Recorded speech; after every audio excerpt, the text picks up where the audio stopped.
PBS, Presidential Broadcast Service at Radyo Pilipinas, Radyo Publiko, 738.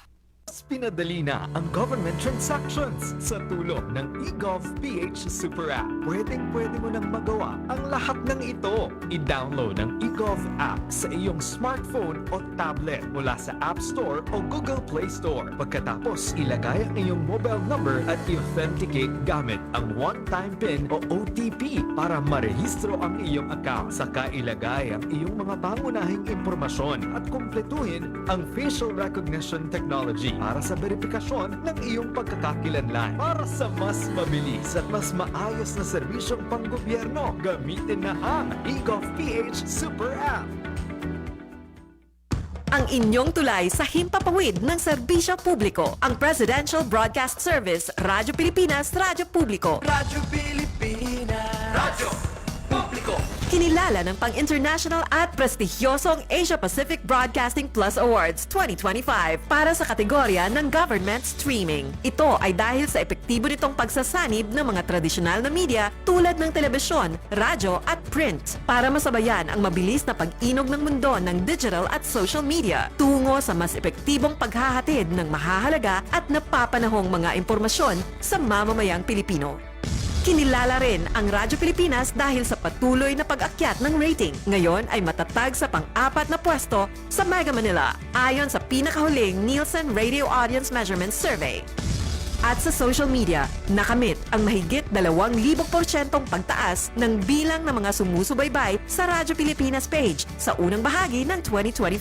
Patunay ito na ang inyong Radyo Pilipinas, Radyo Publiko ay tunay na kaagapay ng inyong pamahalaan sa paghahatid ng serbisyo sa mga mamamayang Pilipino. Mula sa aming lahat, sa ngalan ng inyong pamunuan at mga kawani ng Presidential Broadcast Service, kasama ang inyong mga himpilan ng Radyo Pilipinas sa buong kapuluan. Maraming salamat po sa inyong lahat, sa inyong pagtangkilik at pagkilala. Radyo Pilipinas. Radyo Publiko. Ito ang Presidential Broadcast Service Radyo Pilipinas. Radyo Publiko. ng Bagong Pilipinas para sa Bagong Pilipino. Naghahatid ng mahahalagang balita at impormasyon na guugnay ng pamahalaan sa sambayanan. Tulay sa himpapawid ng serbisyo publiko. Radyo Pilipinas. Radyo Publiko. Ang boses ng Pangulo. Sa Mega Manila, 738. Radyo Pilipinas. Radyo Publiko. 5 minuto makalipas ang alas 3 ng hapon. Dole at your service sa Bagong Pilipinas. Hatid sa inyo ng Department of Labor and Employment. Katuwang ang Radyo Pilipinas, Radyo Publiko. Ang programang Dole at your service sa Bagong Pilipinas. Ipagbibigay alam ang mga polisiya, programa, mga serbisyo at mabilis na tugon sa mga isyu at problema sa sektor ng paggawa. Makabayang paglilingkod para sa kapakanan at proteksyon ng manggagawang Pilipino. Dole at your service sa Bagong Pilipinas. Dito lang sa Radyo Pilipinas, Radyo Publiko.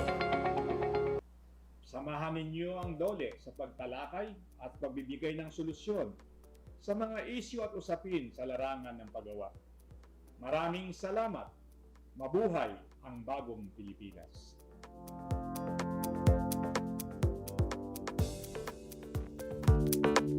Muli po ninyong napakinggan ang mensahe ng ating kalihim ng Department of Labor and Employment, of course, si Secretary Bienvenido Laguesma. Magandang hapon po, Bagong Pilipinas. Ako po inyong lingkod, Ray Sampang. Samahan niyo po kami ngayong araw na ito sa ika-21 episode ng Dole at your service sa Bagong Pilipinas. Sa ating mga taga-subaybay, isang mahalagang episode na naman ang naghihintay kung saan makakasama natin muli, of course, si Information and Publication Service Director, Director Rosalinda Pineda. Magandang hapon po, Director Ayan. Pineda. Magandang hapon at maulan na hapon, Sir Ray, no? At sa lahat ng ating mga taga-subaybay. Sama-sama po nating muli ang pagsamahan ng isang oras sa pagbabahagi ng mahalagang balita at kaganapan po mula sa Department of Labor and Employment. Muli kami po ang inyong kaagapay kada Biyernes ng hapon mula alas 3 hanggang alas 4. Dito lamang yan sa Radyo Pilipinas, Radyo Publiko, DZRP, 738 kHz at Radyo Pilipinas World Service sa ilalim ng Presidential Broadcast Service. Para naman po sa ating mga taga-subaybay, maaari po kayong magpadala ng inyong mga tanong tungkol sa trabaho. I-text lamang po ang numero 0911-487-4554 na makikita din po sa ating mga screen. Maaari din po kayong magkomento sa aming mga social media live stream. Ayan, dahil sa dole, walang imposible. 7 minuto na makalipas ang 3:00 ng hapon. Oo nga, sabi nga ni Director Len, maulan, maulan, makulimlim, maulan. So ingat po kayo sa inyong mga biyahe. Yan, holiday pa naman ngayon, Alright, makakasama natin muli sa edisyong ito ng Dole at Your Service. Makakasama natin mamaya-maya lamang muli si ang Director ng Bureau of Labor Relations. Nakasama na natin siya nung last episode natin, si Attorney Arturo Alfonso J. Herbosa. Ang tawag natin sa kanya last Friday is Director Herbie. Director Si Dear Herbie. Ayan. Ipagpapatuloy natin itong usapan natin na Director Len itong nakaraang linggo tungkol sa pag-uunyon. Tatalakayin din natin kung paano tinitiyak ang pagsunod ng bansa sa mga pandaigdigang pamantayan tungkol sa karapatan at kalayaan ng mga manggagawa. Yes, Sir Ray. Very timely kasi po ngayong araw na ito kasama po ng iba nating delegasyon sa International Labor Conference. Tutulak po papuntang Geneva si Secretary Laguesma, Sir. Opo. At sigurado po lahat ng inyong impormasyon na masusubaybay at malalaman po sa araw na ito ay sigurado pong mahalaga at importante. Pero bago po, Sir Ray, yung ating talakayan, nais ko po munang basahin itong mensahe in relation to your, kanina, yung message mo na tungkol dito sa Idil Adha. Holiday today. Yes po, yung holiday. Dahil meron pong mensahe sa Secretary Laguesma para po sa ating mga kapatid na Muslim. Ayan. So, basahin ko po yung message ni Sec Laguesma po para sa ating lahat. Sa ngalan ng kagawaran ng paggawa at empleyo, ipinaaabot ko ang mainit at malugod na pagbati ng isang mabiyaya at makahulugang araw sa ating buong pamayanang Muslim kaugnay ng pagsalubong at paggunita ng Idil Adha. Kaisa ninyo ang kagawaran sa inyong selebrasyon ng isang mahalagang okasyon at hangad namin na maging katangi-tangi at makabuluhan ang inyong pagdiriwang ng Idil Adha sa taong ito. Eid Mubarak. Ayan, Sir. Yan po ang mensahe ni Secretary Laguesma para po sa pagdiriwang ngayon ng Idil Adha. Ngayon is a holiday. Yes po. Yan. At bagamat holiday, nandito pa rin tayo kasama nyo pa rin kami on this holiday sa pagdiriwang ng Idil Adha. Pero bukod dyan, syempre, bukod sa mensahe ng ating kalihim Secretary Laguesma, meron pa tayong ilang mga good news, di ba? Yes, Sir Director Ray. Len. Opo. Ito naman yung isang good news tungkol dun sa resulta nung kalalabas lang kanina, Sir Ray, ng Labor Force Survey, na inilabas ng Philippine Statistics Authority. So, yung paglakas po ng merkado sa paggawa na itala sa pinakabagong Labor Force Survey. Nagtala po ng 95.9% employment rate ang buong bansa nitong Abril 2025 ayon sa bagong Labor Force Survey ng PSA. Katumbas po ito ng 48.67 million workers na mas mataas po ito, Sir Ray, sa 48.35 million na manggagawa na naitala noong Abril ng nakaraang taon. So in terms of magnitude, mas mataas po siya, although may slight decrease. Sinasalamin po nito yung tumataas na employment level sa bansa simula pa po noong Abril nung nakaraang taon. At samantala, nakapagtala naman ng 4.1% unemployment rate noong April 2025 o katumbas ng 2.06 milyong Pilipino na walang trabaho. Again, mas mababa pa rin po ito, Sir Ray, sa naitalang unemployment rate noong Enero 2025 na 4.3%, which is equivalent naman siya sa 2.16 million na Pilipino walang trabaho. So mas mataas po in terms of magnitude. Ito po ay isang patunay lamang ng pagdami ng bilang ng mga Pilipinong may trabaho at patuloy na nag-aambag sa ekonomiya ng ating bansa.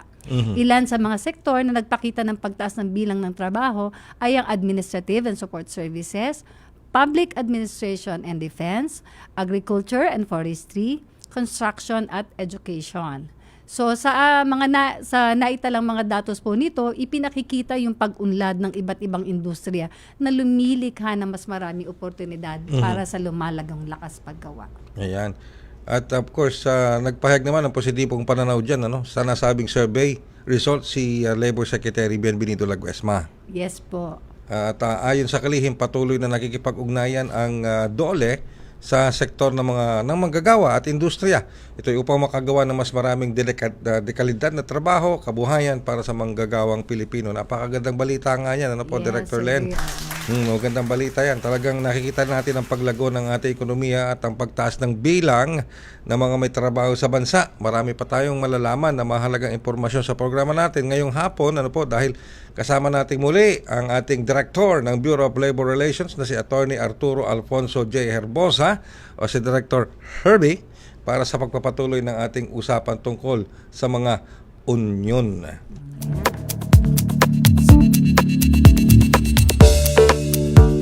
Alright, nasa linya na ng komunikasyon natin si Director Herbie. Magandang hapon po, Director Herbie. Welcome muli sa programang DOLE at your service. Kasama pa rin natin si Director Len. Magandang hapon, Sir Ray, at magandang hapon, Director Len. Magandang hapon sa lahat ng mga nakikinig.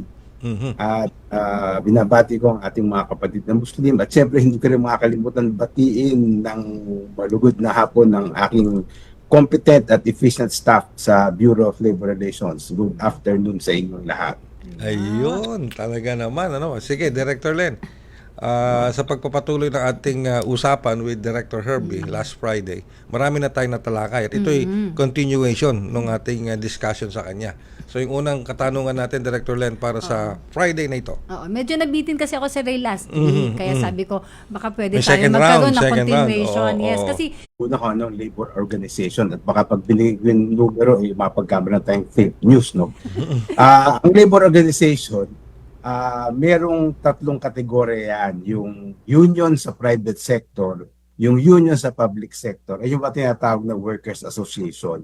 Pag sinuma total mo yan, kung ilan ang registered na labor organization sa tatlong sanghay na yon, meron tayong 152,157 labor organizations registered, covering 6.5 million members. No? So ang breakdown naman yan is sa private sector unions o yung mga tinatawag na union sa pribadong sektor. Maaaring supervisors union or pwedeng rank and file union.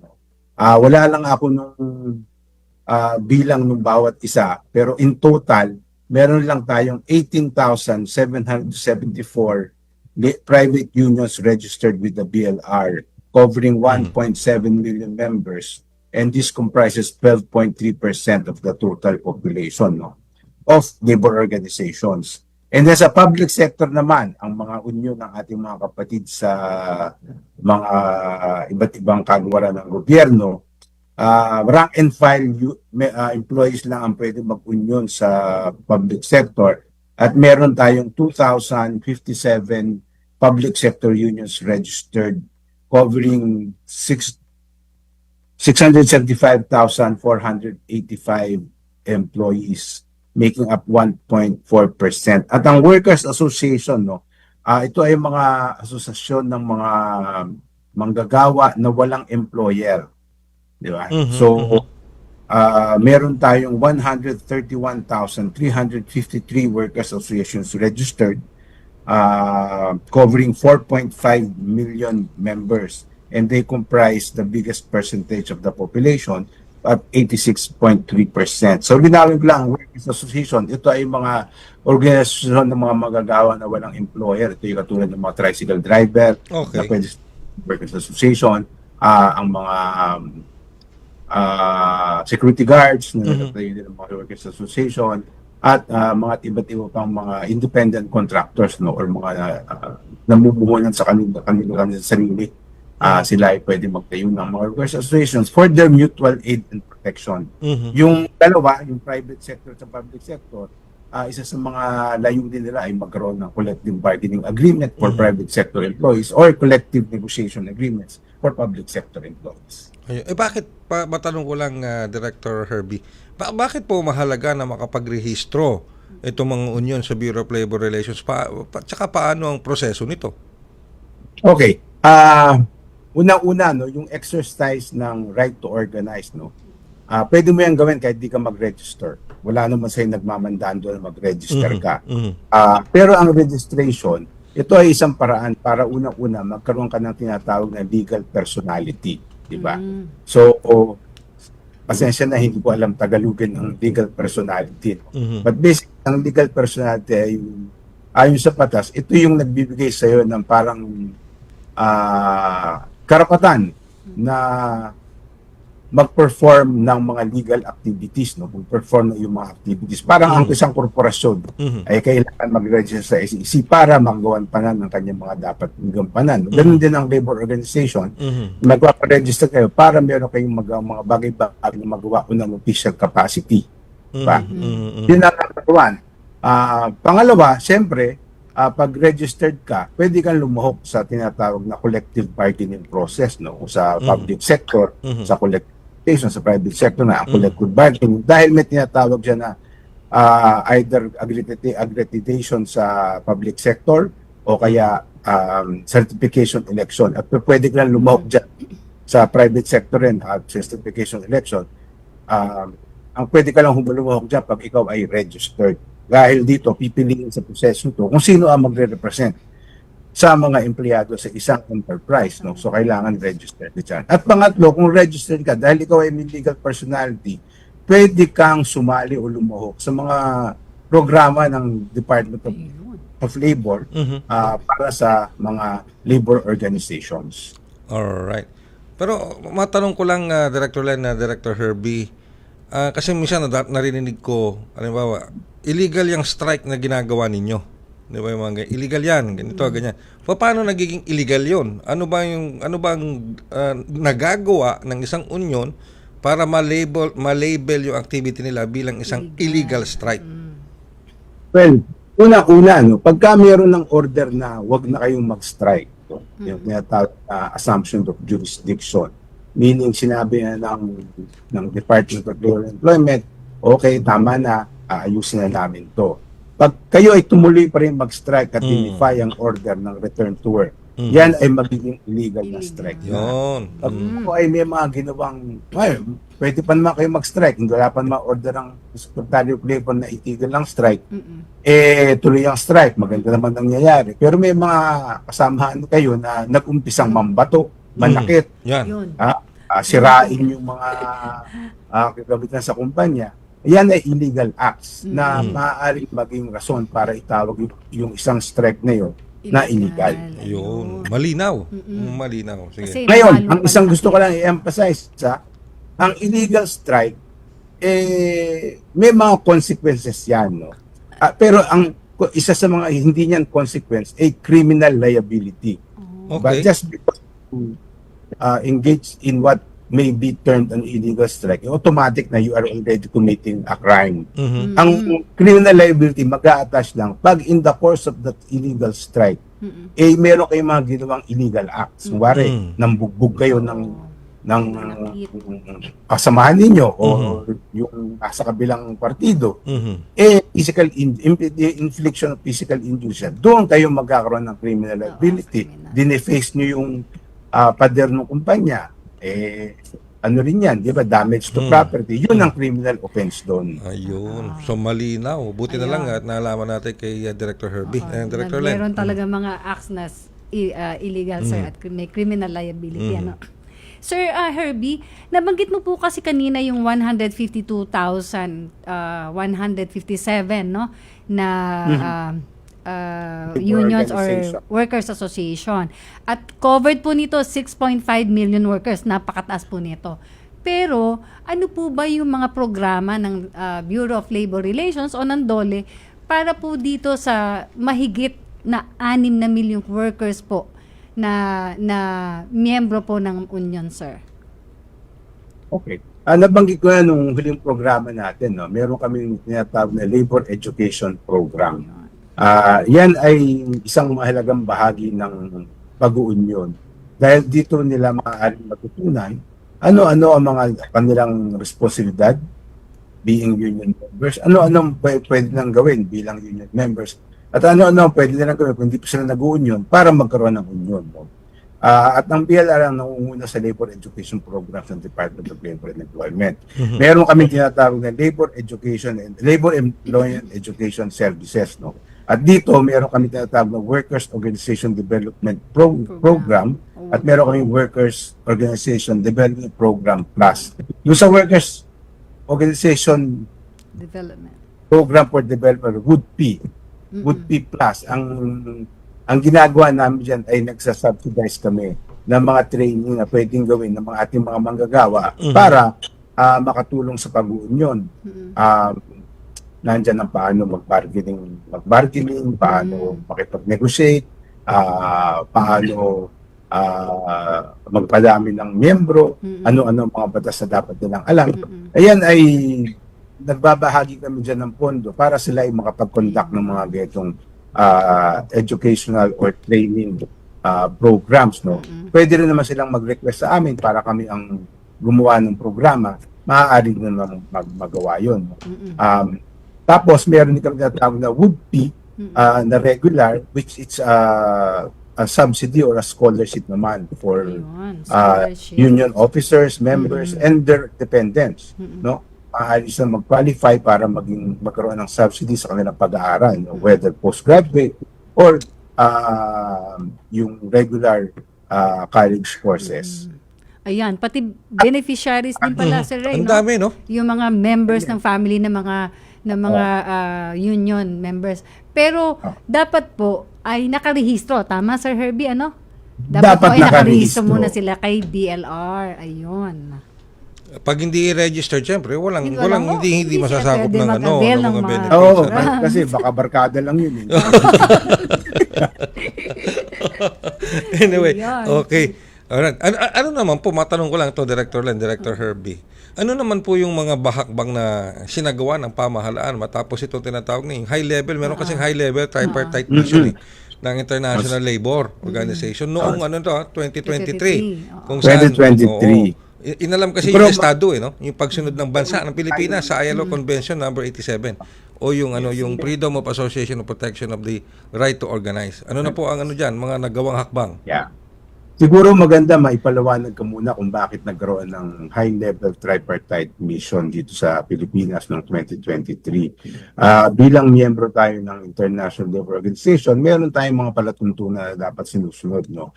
At hindi dapat tayo ng aabuso or gumagawa ng mga hakbang o bagay-bagay na maaaring makasama sa tinatawag na freedom of association o yung karapatan ng mga manggagawa na mag-organize. Ngayon, alam naman nating lahat na nung administrasyon bago ito, nagkaroon sila ng isang programa laban sa droga at ang itong programang to ay medyo marahas. At kamalas malasan, merong mga tinamaan ng unfortunate incidents ng mga labor advocates or mga miyembro ng mga ating labor union. At ito ay siyempre binigyan ng pansin ng ILO dahil hindi maganda na nangyayari na may mga namamatay ng mga labor unions, members leaders. Sasabihin ko lang, ilinawin ko lang, ito yung ating programa o yung programa ng gobyerno laban sa droga. Hindi o direktong programa laban sa mga manggagawa. Nagkataon lang na collateral damage ating mga kapatid sa paggawa na nakakalungkot. Kaya minarapat ng ILO ng padala ng high-level tripartite mission para malaman ano ba talaga nangyayari. Number one. Number two, ano pwede namin maitulong para ito ay mapigilan na. So, ang naitulong nga ng ILO magrekomenda na dapat siguro merong committee na nagre-report sa presidente para alamin kung ano talaga nangyayari at para ilaganap ang kaalaman tungkol sa freedom of association. Ito ay ginawa natin na nag-issue ang presidente ng Executive Order number 23 na sa ng Executive Secretary Bersamin ay nagbuo ng isang interagency committee na binubuo ng Department of Labor and Employment, Department of Justice, Department of Interior and Local Government, Civil Service Commission, NTF-ELCAC, PNP, DND at DSWD rin para mag-usap-usap kami at malaman ano ba talaga ang naging problema ano ba ang mga nangyayari na dapat natin lagyan ng aksyon at ano ba ang dapat natin gawin para maintindihan ng lahat ng tao kung ano ang ibig sabihin ng freedom of association. Iyon. So yung mga kaso ng pagkamatay, yan ay iniimbestigahan namin at kung ito ay naisara nung panahon na meron tayong programa laban sa droga, for some reason or another, ipilit natin ibinubuksan ulit para ma-reinvestigate. No? Okay. And then tapos, meron din mga programa ginawa ang Department of Labor para ma-train ang local government officials, ma-train ang mga PNP personnel, ang ating military personnel, at ma-train ang ating mga regional tripartite bodies. Para pare-pareho ang intindi sa freedom of association. Naalala mo nung isang programa natin, sabi ko ang karapatan ng paggawa ng manggagawa para magbuo ng isang union o sumali sa isang union. Yes, oo. Karapatan rin ni-recognize yung panahon pa ng 1935 Constitution. Pero magugulat ka na sa karamihan ng mga tao, marami pa rin ng parang linalagyan ng iba pang ibig sabihin o hindi na hindi.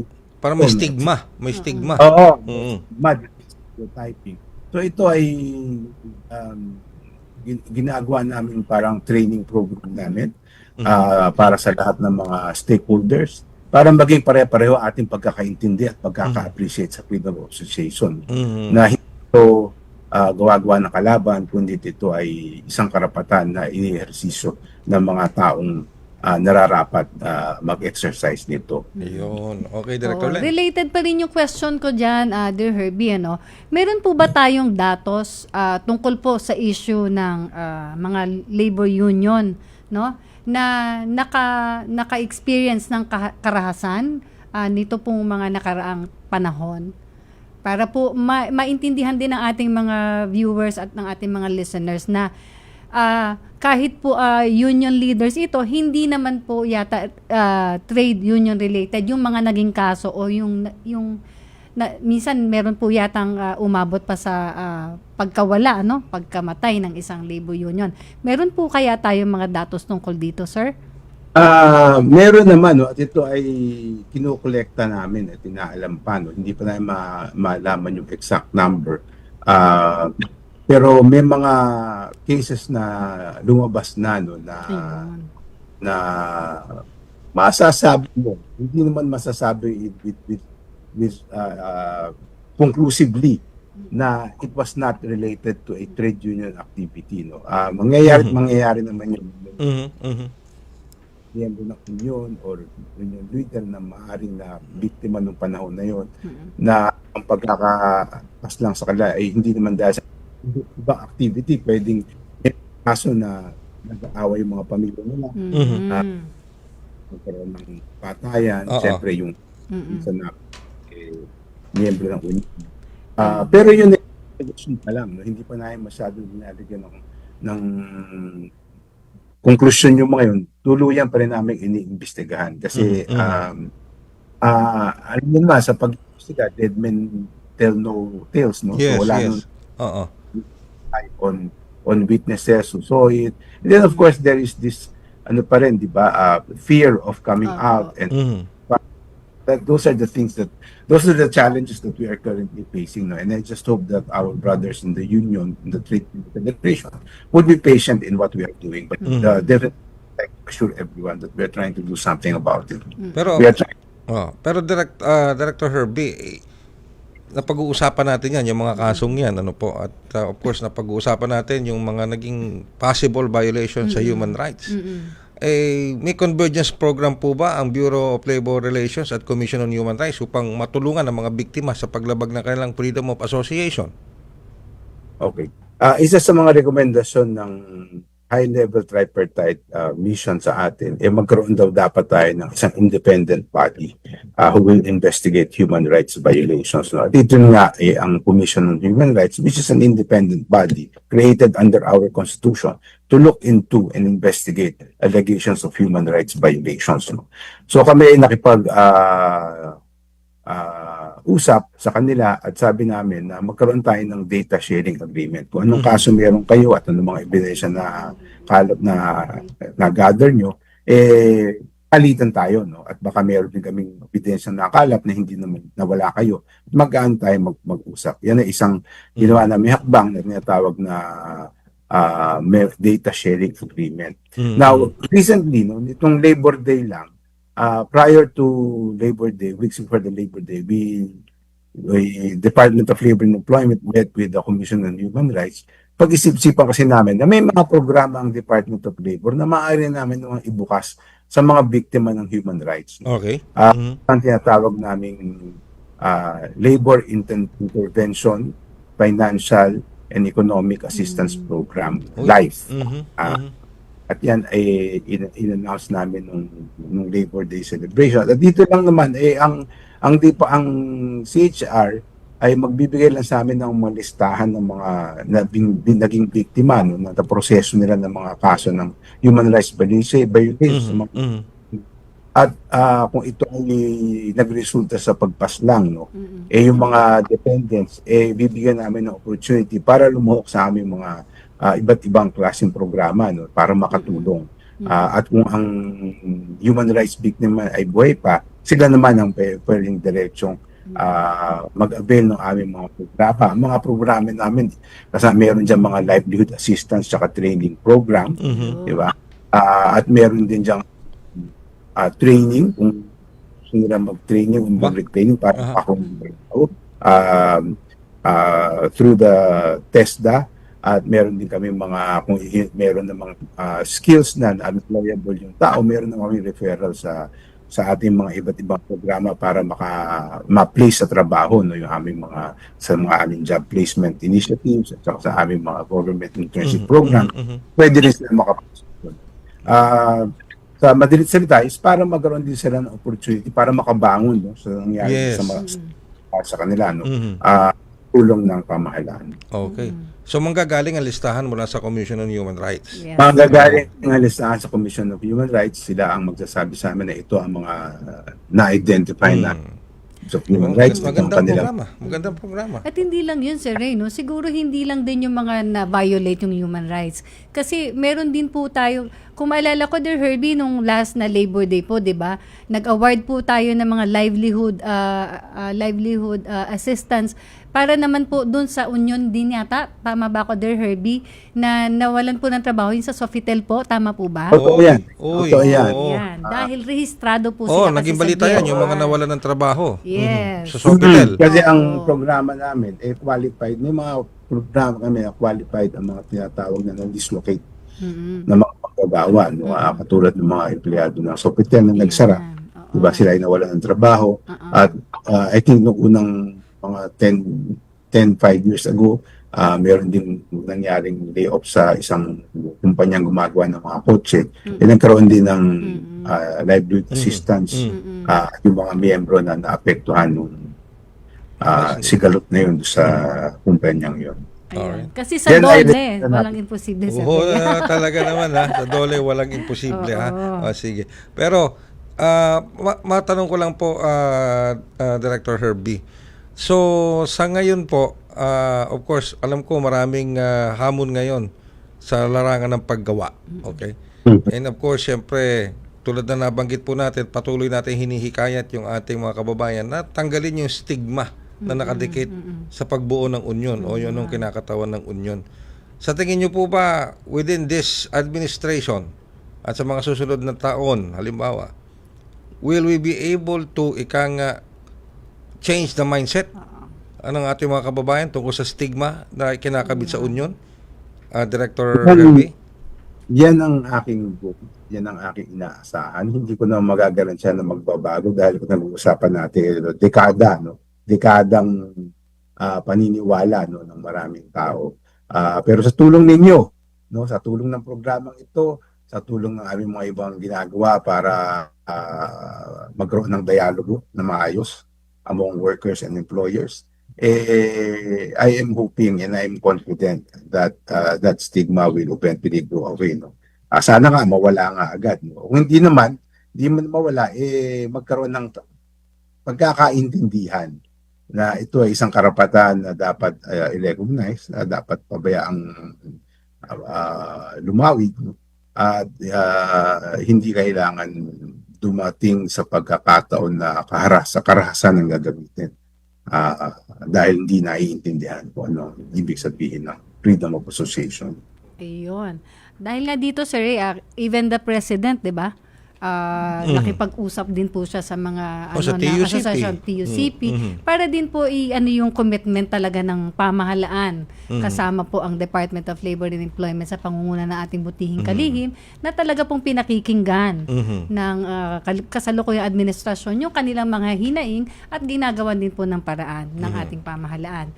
So bilang pagtatapos po, Director Herbie, hingi na lang po kami ng mensahe nyo, sir, para sa ating mga taga-subaybay, lalo na po sa mga manggagawa at namumuhunan.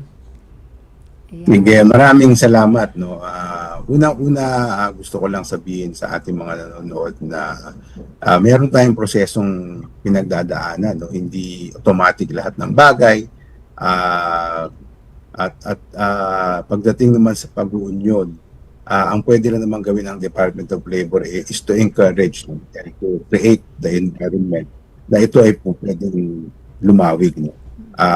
Hindi kami pwedeng ang mag-organize ng inyong union o mag-register ng inyong union dahil yan ay tinatawag ng union intervention. Ang aming pwede lang gawin ay gumawa ng isang environment na ito ay magiging madaling i-exercise yung right to organize. Pangalawa, makipag-coordinate kayo sa Department of Labor and Employment, sa aming mga regional offices, sa aming mga provincial offices, para malamang tunay kung ano ang mga programa at kung paano mga tamang paraan para ma-exercise yung inyong right to freedom of association. At hindi lang yun. Baka hindi naman kailangan mag-organize, pero yung mga programang Department of Labor na maaari nung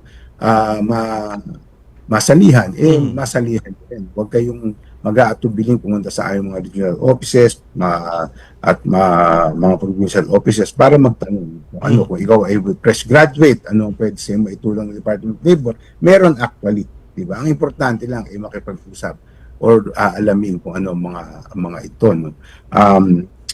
Pangatlo, siguro pagdating sa usapin tungkol sa, I think nasa yung kasama sa high level tripartite mission, yung mga nagsasabi na ang Pilipinas ay nasa listahan ng 10 bansa na pinakamasama para sa isang na mapunta. No? Ito ay dala na rin ng mga nangyari ng nakaraang administrasyon dun sa drug war at yung tinatawag na red tagging. No? Marahil merong basihan, no, na masabing nagkulang dahil nga may mga nangyaring pagpapaslang, no? At iba. Pero on the overall, no, tingnan nyo ating mga batas, tingnan nyo ang programa ng Department of Labor, tingnan nyo ang environment that is being created for you to exercise your rights. Maganda naman, maayos naman. No? Nagkaroon lang tayo ng tinatawag na blip in our history that would cause that. And I hope that the workers and the employers as well will not lose confidence because of that. Rather, we should work together, work hand in hand, so that we will be able to come out with the true picture of what is in the Philippines and what is the environment, no? The true environment, the real, genuine, and authentic environment that we have that would allow for workers to unionize, exercise their rights, and also avail of the government, particularly those of the Department of Labor and Employment. Ayun. At with that, maraming salamat po muli, Director Herbie, sa pagpapaunlak po nyo sa aming panayam ngayong hapong ito. Maraming salamat. Ano po? Maraming salamat din. Thank you. Pero hindi ito ang huli Oo, ang dami natin natutunan sa Union, sir. Kaya sabi ko, mas maganda may continuation. Yes. Sige, maraming salamat po, Director Herbie. Ang oras natin, 41 minuto, makalipas ang 3:00 ng hapon. Pinangunahan ni Pangulong Ferdinand R. Marcos Jr. ang ikatlong tranche ng refleeting program ng National Irrigation Administration sa Barangay Wawa, Taguig City.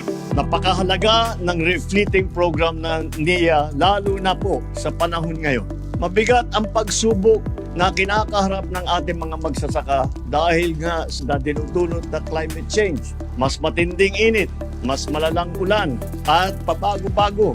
At hindi malaman kung anong dry season na, kung wet season, pabago-bago ang panahon. Kabilang sa mga ipinamahagi ay mga kagamitang pang-irigasyon, pansaka at mga operations and maintenance equipment. Sa tulong ng mga sasakyan, backhoe, dump truck, excavator, umaasa tayo na mas bibilis ang pagsasaayos ng mga nasirang irigasyon at ang pagpapatayo ng mga bagong proyektong patubig. Mula Luzon hanggang Mindanao, maging lowland man o upland farming, siguradong may maasahang sistemang patubig ang mga magsasaka natin. Para sa iba pang mga balita at impormasyon, manatiling nakatuto. Tapat sa pag-uulat. Radyo Pilipinas, Radyo Publiko, 738.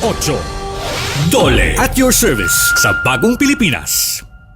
Alright, ang oras natin, 43 minuto makalipas ang alas 3 ng hapon. Ito naman, Director Len, makakausap naman natin sa ating linya si Officer in Charge, Assistant Secretary Patrick P. Patriwirawan Jr. upang ibahagi sa atin ang detalye ng Independence Day Jobs Fair na gaganapin sa susunod na linggo na po yan. Ano po, Director Len?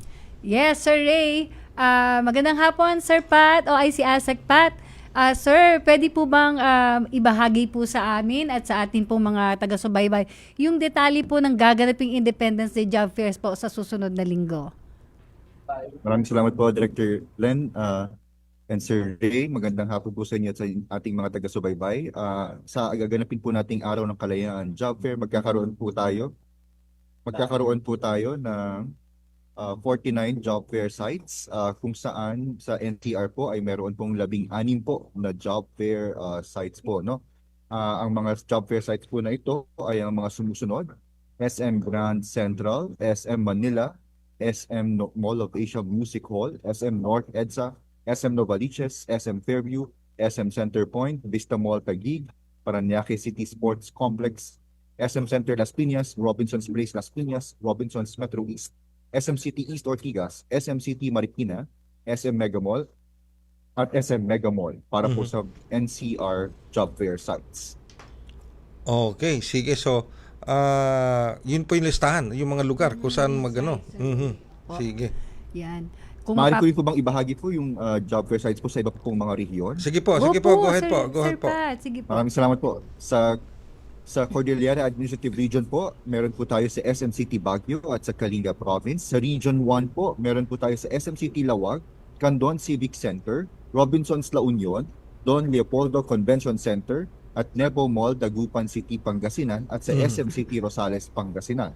Sa Region 2 po, meron po tayo sa SM City Tuguegarao, Robinsons Mall, Santiago City, at Madela or LDRRM Function Hall sa Quirino. Sa Region 3 naman po, meron po tayo sa Ascot Gymnasium, Event Center SM City Bataan, Balanga City Bataan, City Convention Center Sapang Palay Proper, San Jose del Monte, Bulacan, 4th floor ng SM City Cabanatuan, Cabanatuan City Nueva Ecija, SM City Telebastagan, San Fernando, Pampanga, at Tarlac.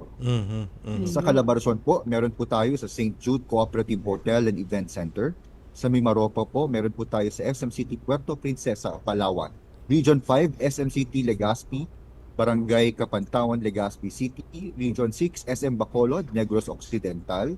Magkakaroon din po tayo sa Region 7 at hinihintay po natin ang report po ng Regional Office number 7. Sa Region 8 po, Robinsons North, Tacloban. Region 9, Robinsons Pagadian. Region 10, Robinsons Mall, Cagayan de Oro City at Peso Tangub City, Misamis Occidental. Region 11, SM Davao. Region 12, SM City, Jensan. At Caraga, Robinsons Place, Butuan. Alright. Ayan. Sige, Luzon, Visayas at And Mindanao. Nationwide yan, Sir Talaga Ray. naman, Pag ano? ano, Talaga eh, naman. oo.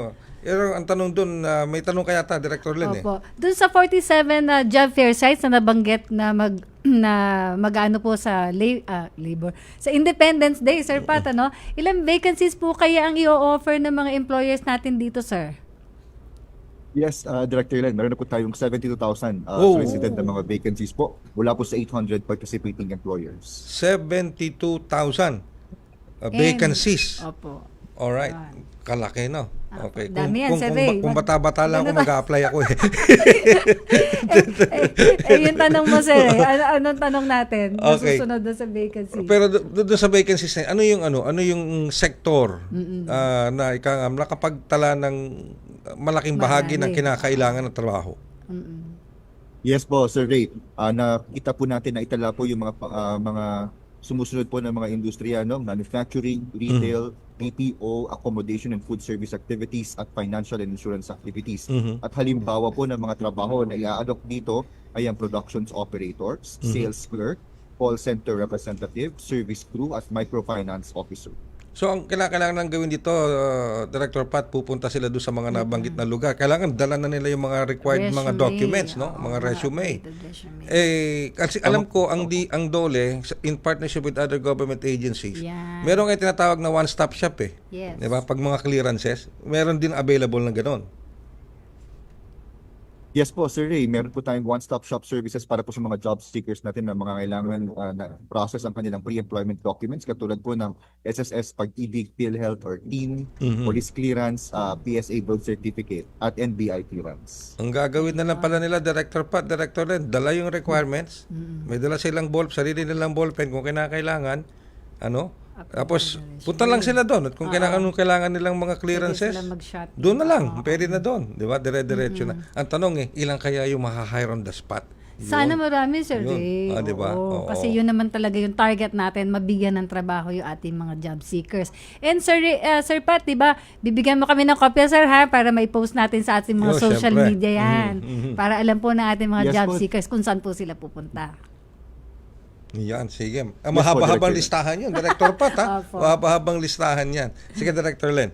Opo. So, Sir Pat, hingi na lang po kami ng iyong para anyayahan po yung ating mga taga-subaybay na pumunta at sumali sa ating Kalayaan Day job fairs po. Maraming salamat, Director Len. Pinapaalala po natin sa ating mga kababayan na i-update na po ang kanilang mga resume at siguraduhin po na updated ang ating mga contact information details at magdala po ng mga kopya ng ating training certificate, transcript of records para po madali po tayo makakapag-apply at makakapag-submit ng mga dokumento sa ating mga participating employers. Inaanyayahan din po natin ang ating mga kababayan na bisitahin po ang ating online job matching portal, ang philjobnet.gov.ph, para po sa mga trabahong available sa ating job matching portal. Lahat po ng mga bakanting trabahong i-offer sa job fair sa araw ng kalayaan ay makikita rin po natin sa online job matching portal po na ito.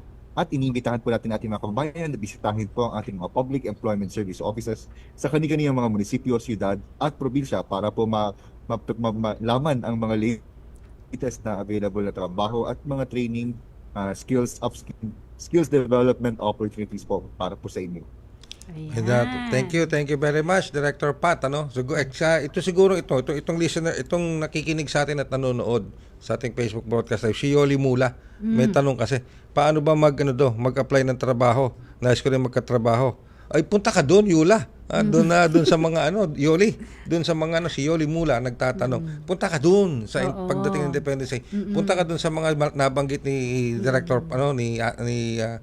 Director Pat, diba? Punta ka doon, magdala ka ng mga requirements na kinakailangan. Ayun, may available na trabaho. Ayun, doon. Okay, sige. Ayan. Alright, thank you very much. Salamat, Sir po. Pat. Yan, talaga naman. Napakasipag din ito. Holiday. Holiday. May trabaho. May guesting pa siya kanina, Sir.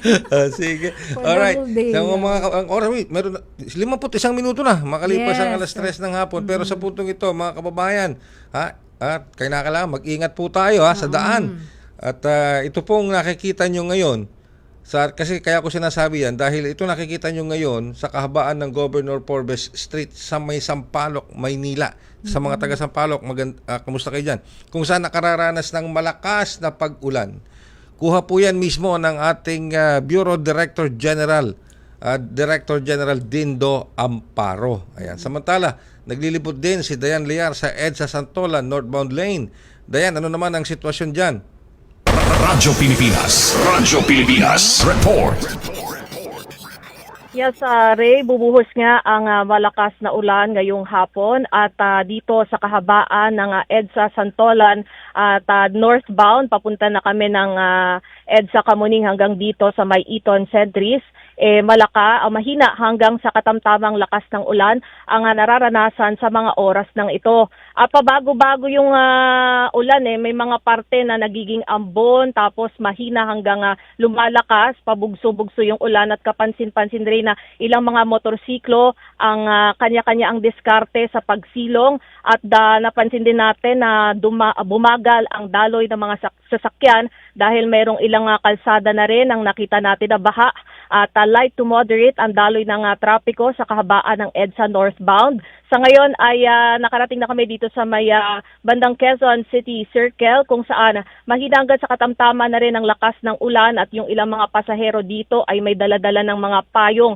Dahil ngayon sa mga oras na ito, lumalakas na naman yung ulan. Kaya sa mga motorista natin, mag-ingat din sa kanilang biyahe dahil madulas ang kalsada at sa mga nagbabalak na lumabas ng mga kababayan natin ay mainam na magdala rin po kayo ng payong at kapote at huwag magpaulan. Mula sa Quezon City para sa Bagong Pilipinas, Dayan Lear, Radyo Pilipinas, Radyo Publiko. Dayan. So, sa ngayon, nadaanan nyo, ano yung mga lugar na nadaanan nyo bukod dito sa northbound lane?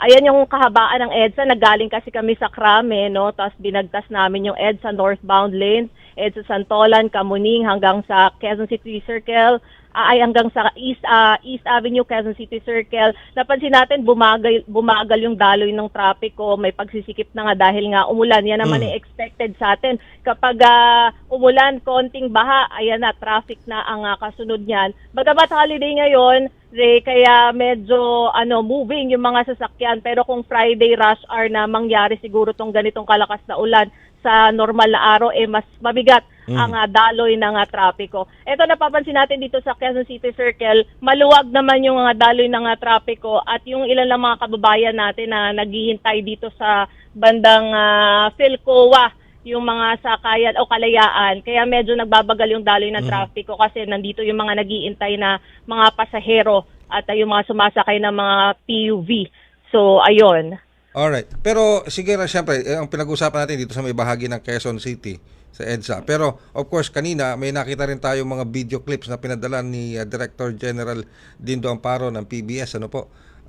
Malakas din ang ulan sa bahagi ng Manila. So, gusto rin natin sana malaman yung mga kalalagay naman dyan sa bahagi ng Maynila. May pagkakataon ba makakapunta ka doon sa area na yon, Dayan?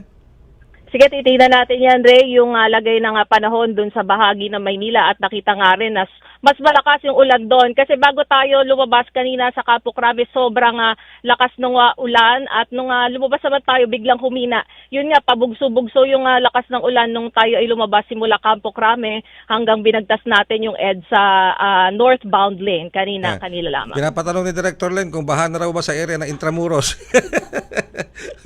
Antabayan natin yung informasyon na yan, pero yun nga, dahil malakas ang ulan sa Maynila, expected na malakas talaga yung posibleng baha na rin yung ilang lugar na dadaanan, lalo na dyan sa Maynila. Yes, oo.